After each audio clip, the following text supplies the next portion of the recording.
Welcome to my YouTube channel Shyamali tutorial.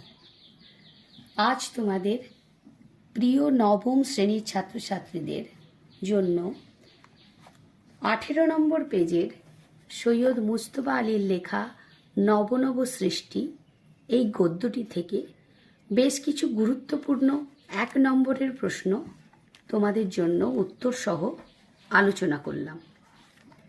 ভালো লাগলে skip না করে ভিডিওটি দেখতে থাকো এবং প্লিজ লাইক ও কমেন্টস করো। আর যারা আমার চ্যানেলে নতুন তারা চ্যানেলটি সাবস্ক্রাইব করে বেল আইকনটি প্রেস করে দিও। চলো শুরু করা যাক।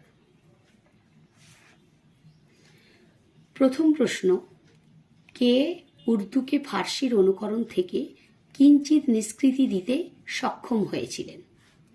উত্তর হবে উর্দু ভাষার কবি ইকবাল উর্দু ভাষাকে ফার্সির অনুকরণ থেকে কিঞ্চিত নিষ্কৃতি দিতে সক্ষম হয়েছিলেন।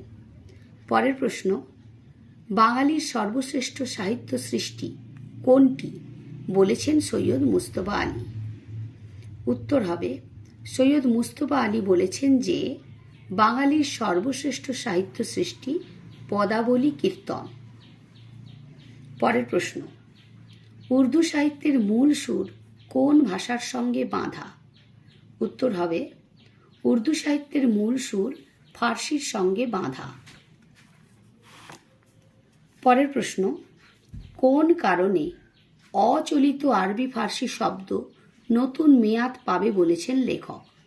উত্তর হবে বিশ্ববিদ্যালয়ের পাঠ্যক্রমে ছাত্রছাত্রীরা বাংলা ভাষার প্রাচীনকালের বই পড়ার ফলেই আরবি ফার্সি শব্দ নতুন মেয়াদ পাবে বলে মনে করেছেন লেখক।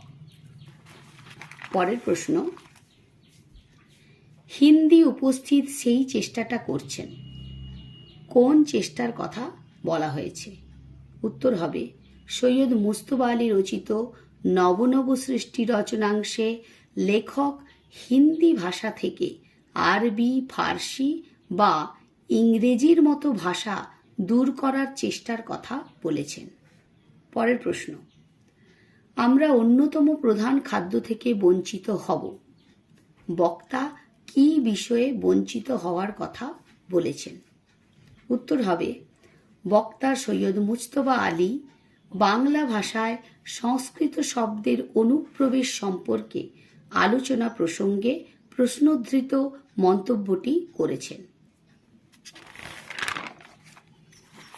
পরের প্যারাতে বাংলাতে এখনও বহু সংস্কৃত শব্দের প্রয়োজন, তাই স্কুল কলেজ থেকে সংস্কৃত চর্চা উঠিয়ে দিলে আমরা অন্যতম প্রধান খাদ্য থেকে বঞ্চিত হব বলে লেখক মনে করেছেন।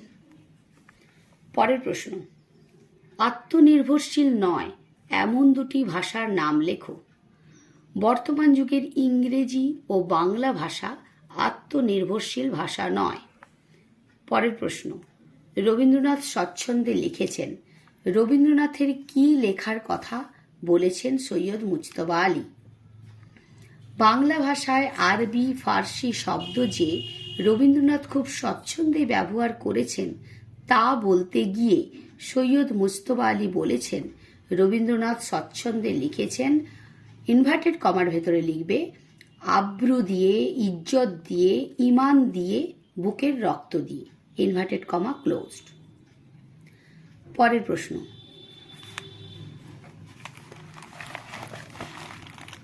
নতুন আমদানিও বন্ধ করা যাবে না। কি আমদানি বন্ধ করা যাবে না? উত্তর হবে লেখক সৈয়দ মুজতবা আলীর মতে আলু, কপি, বিলিতি ওষুধ প্রভৃতি বিদেশি দ্রব্যের মতো বিদেশি ভাষাও আমাদের বাংলা ভাষায় থেকে যাবে এবং নতুন আমদানিও বন্ধ করা যাবে না। পরের প্রশ্ন, ফার্সি ভাষার প্রভাব কোন কোন ভারতীয় ভাষার সাহিত্যে মুখ্য? উত্তর হবে ফার্সি ভাষার প্রভাব ভারতীয় উর্দু ও হিন্দি ভাষার সাহিত্যে মুখ্য। পরের প্রশ্ন, ইনকিলাব শব্দটি বাংলায় কে এনেছেন? উত্তর হবে কাজী নজরুল ইসলাম ইনকিলাব শব্দটি বাংলায় এনেছেন? পরের প্রশ্ন, আলাল ও হুতম কি? উত্তর হবে টেকচাঁদ ঠাকুর ছদ্মনামে প্যারীচাঁদ মিত্রের গদ্য গ্রন্থ আলালের ঘরে দুলাল আলাল নামে পরিচিত। পরের প্যারাতে লিখবে হুতম প্যাঁচা ছদ্মনামে কালীপ্রসন্ন সিংহের লেখা হুতম প্যাঁচার নকশা হুতম নামে পরিচিত। পরের প্রশ্ন, শঙ্কর দর্শনের আলোচনায় কোন ভাষার ব্যবহার স্বাভাবিক হবে? উত্তর হবে শঙ্কর দর্শনের আলোচনায় সংস্কৃত ভাষার আধিক্য থাকাটাই স্বাভাবিক। পরের প্রশ্ন, এই দুই ভাষা থেকে ব্যাপকভাবে আর নতুন শব্দ বাংলায় ঢুকবে না, কোন দুই ভাষার কথা এখানে বলা হয়েছে? উত্তর হবে নব নব সৃষ্টি রচনাংশে সৈয়দ মুজতবা আলী দুই ভাষা বলতে আরবি এবং ফার্সি ভাষার কথা বলেছেন। পরের প্রশ্ন, হিন্দি সাহিত্যের বঙ্কিমচন্দ্র কাকে বলা হয়েছে? উত্তর হবে হিন্দি সাহিত্যের বঙ্কিমচন্দ্র বলা হয় সাহিত্যিক মুন্সি প্রেমচাঁদকে। পরের প্রশ্ন, বিদ্যাসাগর কোন রচনায় বিদেশি শব্দ ব্যবহার করতেন? উত্তর হবে নব নব সৃষ্টি রচনাংশে সৈয়দ মুজতবা আলী বলেছেন বিদ্যাসাগর বেনামিতে লেখা অসাধু রচনায় বিদেশি শব্দ ব্যবহার করতেন। পরের প্রশ্ন, বসুমতী কি? বিংশ শতকের একটি বহুল প্রচলিত বাংলা ভাষার জনপ্রিয় দৈনিক সংবাদপত্রের নাম দৈনিক বসুমতী, যা বসুমতী নামে প্রচলিত ছিল। পরের প্রশ্ন, বসুমতীর সম্পাদকীয় রচনার ভাষা কেমন ছিল? উত্তর হবে বসুমতীর সম্পাদকীয় রচনার ভাষা ছিল গাম্ভীর্যপূর্ণ। পরের প্রশ্ন, সুতরাং ইংরেজি চর্চা বন্ধ করার সময় এখনো আসেনি, এ কথার অর্থ কি?